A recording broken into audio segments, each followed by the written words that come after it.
سیرت یو پوره علم او ځان ورباندې پوهول لازمي دي.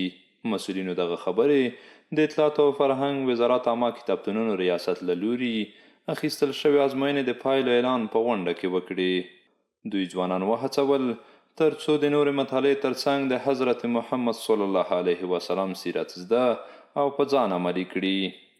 نن ورځ موږ د میدان وردګ ولایت اطلاعات او کلتور ریاست په دې تالار کې په دغه علمي مجلس کې موږ تاسو ګډون کوو چې هغه د رسول الله صلی الله علیه وسلم د مبارک سیرت د اخیستل شوې ازموینې د پای یا د نتایجو د اعلان غونډه ده.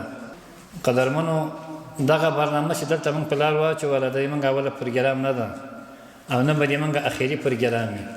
سیرت یو پراخ علم ده، سیرت پراخ علم ده، ځان ورباندې خبرول، ځان ورباندې پوه کول دا فرض دی. د موږ اسلامي امارت مسؤلین دی الله جل جلاله په دنیا او آخرت کې عزتمن لري، دغه زمینه برابروي، خلکو ته د سیرت اهمیت وایي چې دا څومره مهم دی.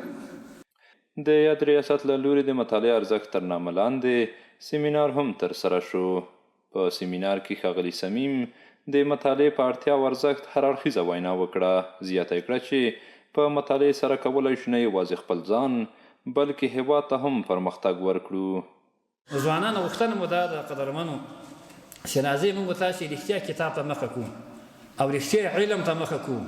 که بل ځل موږ دلته دغسې سیالي په لاره اچوله بل ځل نو موږ وروسته به د ملګري به خپل خواري بیا هم کوو، موږ بیا هم راځو بیا هم راځو بیا هم راځو تر هغه راځو چې تر څو تاسې علم او کتاب ته مجبور نه کړو. د عامه کتابتونونو ریاست مسؤلینو وویل چې دا ازموینه په دغه ولایت کې لومړی نه بلکې په راتلونکي کې هم د ورته سیالیو پلان لري.